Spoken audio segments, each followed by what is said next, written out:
the toughest interview ever. This would go down as the most challenging interview in history. When the candidates received their exam papers, they were shocked to find them completely blank. Before the test began, the examiner had announced 3 strict rules: no talking to the examiner or security guard, no leaving the room, and no making marks on the test paper. Breaking any rule would result in immediate disqualification. The examiner started the 80-minute countdown, and the candidates stared helplessly at their blank papers. Clearly, landing this $800,000 salary position wouldn't be easy. As time ticked away, while everyone else was stumped, Annie suddenly stood up. She thought the papers might be made of special material that would reveal questions when exposed to light. Karen nearby immediately began shining light on her paper. After several attempts, nothing changed. John, sitting next to Karen, wondered if ultraviolet or infrared light might reveal the answers, but no such lights were available in the room. As disappointment settled in, with only 60 minutes remaining, Karen noticed a man who hadn't attempted to answer anything. When they approached him, he simply said, "See the reality clearly." Karen seemed to realize something and turned her attention to the security guard at the door.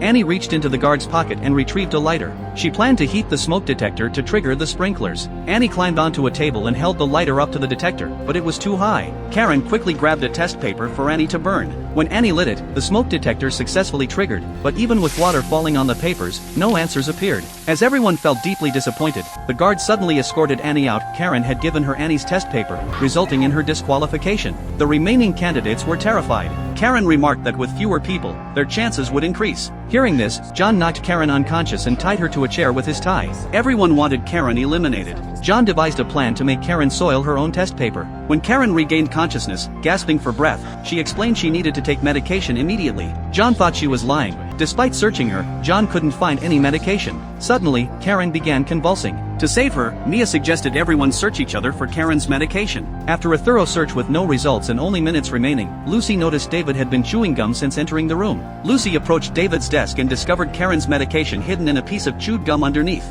David had stolen it 30 minutes earlier to force Karen to withdraw. Lucy tried to give Karen the medicine, but David stopped her. In the struggle, the pill rolled into a drain. Seeing Karen's condition worsen, Lucy attempted to ask the examiner for help, breaking a rule and getting disqualified. In a moment of quick thinking, Mia used a hairpin to retrieve the pill from the drain and successfully gave it to Karen. Upon awakening, Karen saw only 10 minutes remained. She lunged toward the guard, grabbed his gun, and threatened everyone to leave so she could be the sole winner. Mia stayed behind unnoticed. When the alarm suddenly rang, Karen thought she'd won. The guard showed her his watch. Someone had deliberately set the alarm to ring early. While Karen was speaking with the guard, she broke the no-talking rule and was disqualified. Mia re-entered the room, remembering the man's advice to see reality clearly. She picked up a fallen pair of glasses and a piece of glass from the floor. After careful examination, Mia realized the answer was right there on the blank paper all along. The answer was that there was no answer. Mia successfully secured the $800,000 salary position.